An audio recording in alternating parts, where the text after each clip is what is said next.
Did you get involved with Stargate SG-1 through Rick? Was that a request, a connection through him? How did you get involved with Stargate?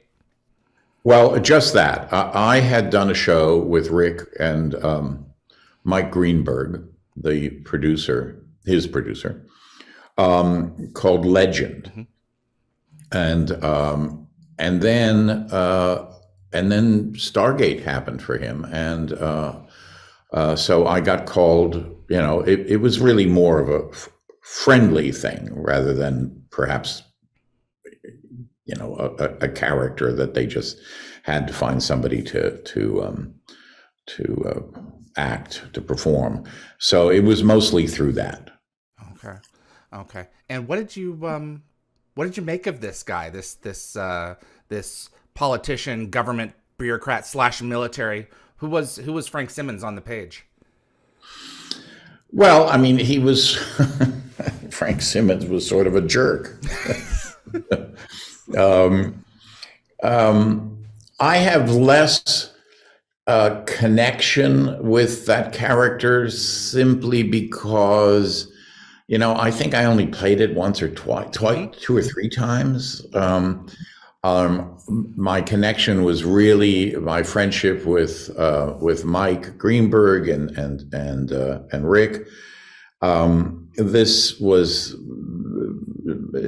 I just either I didn't really do much with it, the character, but my fault, or the character didn't have a lot going on, so that there wasn't a lot for me to jump in on with that. So it's not really but something that I have spent much time thinking about Hmm. over the years. I mean, I probably would not be thinking very much about Star Trek if it weren't for the fact that people keep on asking about it over and over again, which I'm happy to answer them. And obviously that performance and that show has become, well, dare I use the word, well, let's just say iconic or legendary, or at least it's something that a lot of people ask me about.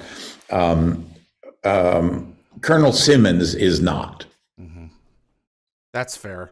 I can tell you though from the Stargate circles though that it was a big deal to have you on the show, and that, and this is certainly true with Star Trek and well, pretty much any kind of form of entertainment. Your good guys are only as good as your villains are vile.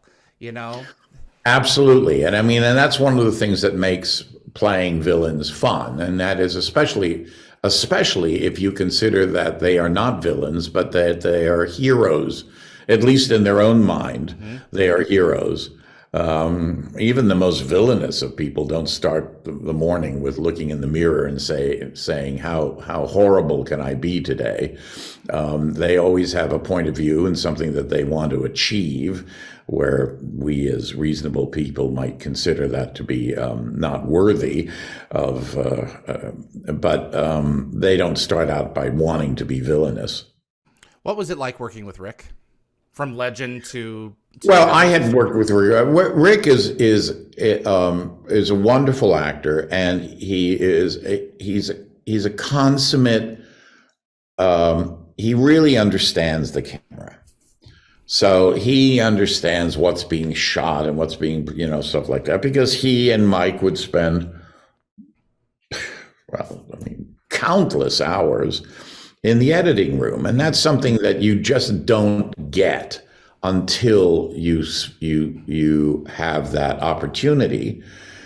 He got that opportunity because of MacGyver, and then was able to take that and begin to apply it. So when I met him with Legend, it became apparent really early on. I mean, almost immediately, that he really knew his business. Hmm. Did you notice any similarities between how Stargate was done compared to your work on Star Trek? Heavy on the visual effects, we're talking at the time that you entered a series that was in its like fifth season. Were there any similarities between the two in terms of production value or any or the way things ran?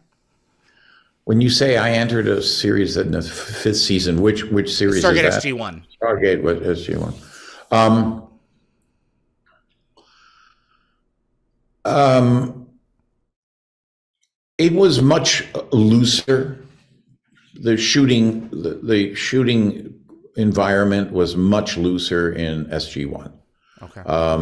And I think that that's very much a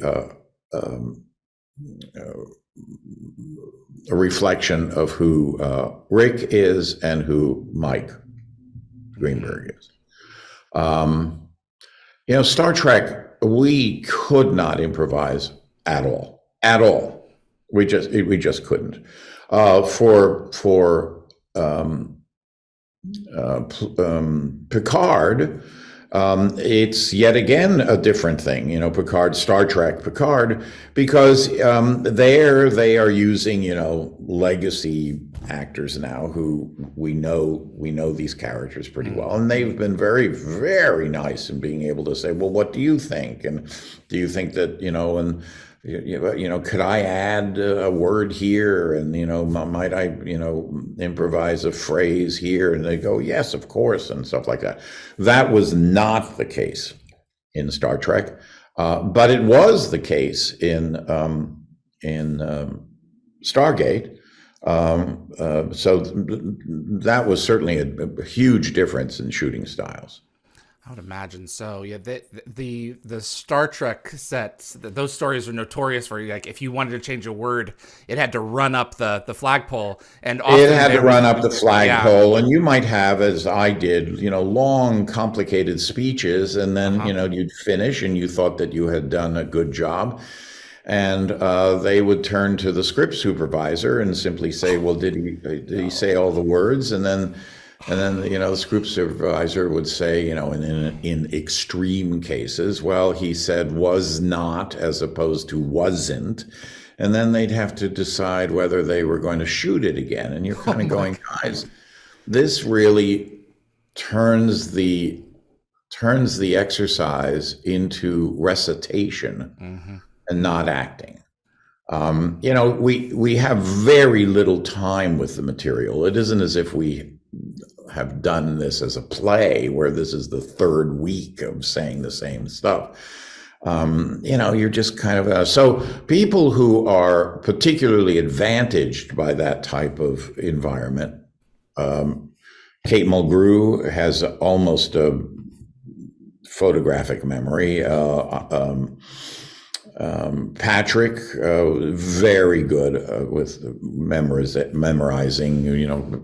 I was just the opposite. I'm very dyslexic, and so I would take me a week to learn my stuff.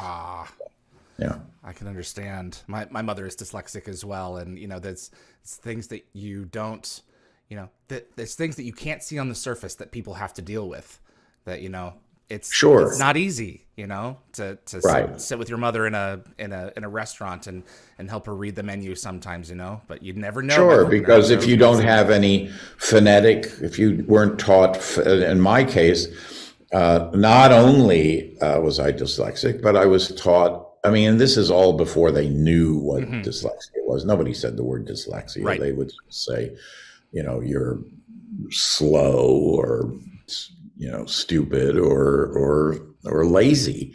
But if me, certainly, and maybe your mother, was then not taught to read phonetically, then you are completely at sea. Yeah.